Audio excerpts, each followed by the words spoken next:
Bonjour mes amis, aujourd'hui je vais vous parler de Robert Mugabe, le président du Zimbabwe qui a été élu à la tête de l'Union africaine. Son élection était ce matin le débat de l'émission Appel sur l'actualité sur RFI. Donc les Africains appelaient pour dire ce qu'ils pensent de cette nomination. Et malheureusement, il y avait beaucoup qui défendaient l'idée qu'il ne mérite pas ce poste, que parce qu'il n'a rien fait pour son pays, que son pays est encore très pauvre et que c'est un dictateur. Donc son choix à la tête de l'Union africaine serait plutôt un recul pour la démocratie en Afrique, etc., etc., etc. Comme j'étais en ce moment au boulot et que je ne pouvais pas participer au débat, voici maintenant ce que j'ai à dire à mes frères et sœurs africains et à Juan Gomez de RFI qui animait le débat. Ce monsieur Robert Mugabe a été chassé de son propre pays par les Anglais.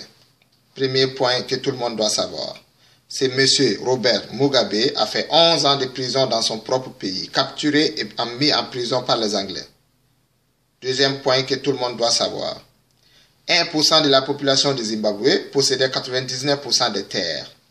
Et les 1% étaient des Anglais. Il a repris les terres en chassant les Anglais et a partagé les terres aux Zimbabwéens. Troisième point que tout le monde doit savoir. Alors, c'est moi qui vous demande maintenant, comment quelqu'un qui a fait tout ça pour les habitants de son pays, en prenant tant de risques pour sa propre vie, peut venir terroriser les personnes de ce même pays. Comment? Où se trouve la logique dans ça? Et Juan Gomez disait même à un moment que sa réforme agraire a été un échec. Donc, que le fait de reprendre les terres aux Anglais et les partager aux Zimbabwéens n'a rien apporté. N'a été qu'un échec que parce que le pays ne s'en sort toujours pas. Et moi, je vous dis que ça, c'est de la propagande comme toujours. Et Gomez disait aussi un point très, très intéressant. Il disait que le fait que Mugabe a coupé tout contact avec l'Occident n'a rien apporté au peuple de Zimbabwe, que le peuple est encore pauvre. J'ai trois réponses pour Gomez. Première réponse. Il faut oser couper tout contact avec l'Occident pour préparer ton peuple mentalement, psychologiquement, pour qu'il apprenne à travers ses propres forces de se débrouiller, de ne compter sur personne, de ne compter que sur soi-même. Chaque pays qui se développe de soi-même doit obligatoirement passer par cette étape. C'est comme ça que renaît une nouvelle culture, une nouvelle fierté, un nouveau patriotisme. Donc, c'est une nouvelle indépendance. Une toute autre indépendance, c'est la vraie indépendance. Et cela peut durer 50 ans ou même 100 ans. Donc, c'est un sacrifice. 100 ans est sûrement beaucoup pour la vie d'un être humain, mais rien pour la vie d'une nation. Deuxième réponse à Gomez à la question « Qu'est-ce que ça a apporté à Zimbabwe d'avoir coupé tout contact avec l'Occident ?»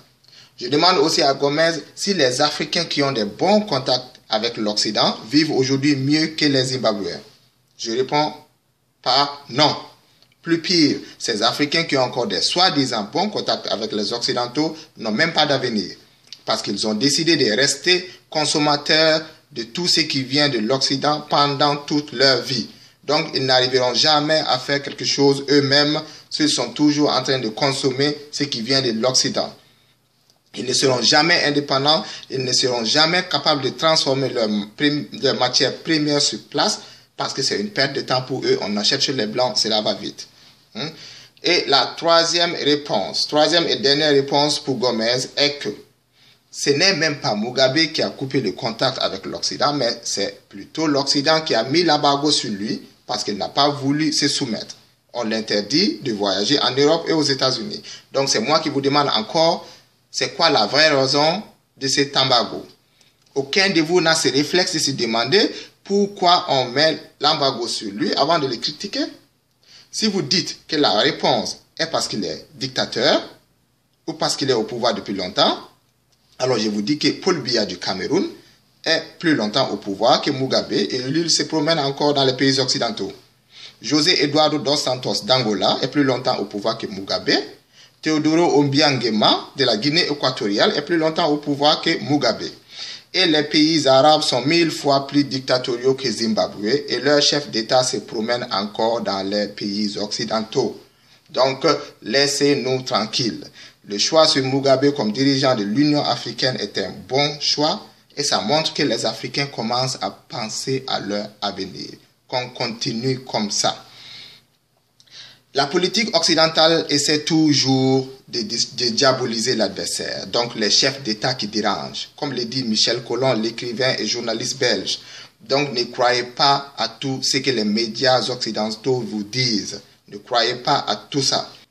Et nous devons commencer à se poser certaines questions comme pourquoi c'est toujours après avoir chassé ces chefs d'État du pouvoir qu'on saura les vraies raisons de leur départ. Hein? On doit quand même maintenant être capable de tirer des leçons. Sankara, Lumumba, Babo, Kadhafi, toujours la même chose, toujours la même chose.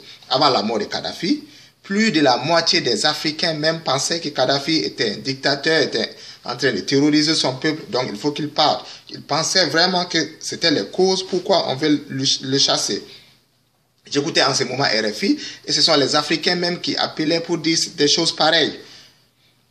Kadhafi est parti, 2-3 ans après, ce sont ces mêmes Occidentaux qui l'ont fait partir, qui nous expliquent maintenant officiellement que Kadhafi devrait tout simplement partir parce qu'il voulait faire certaines choses qui n'allaient pas leur plaire.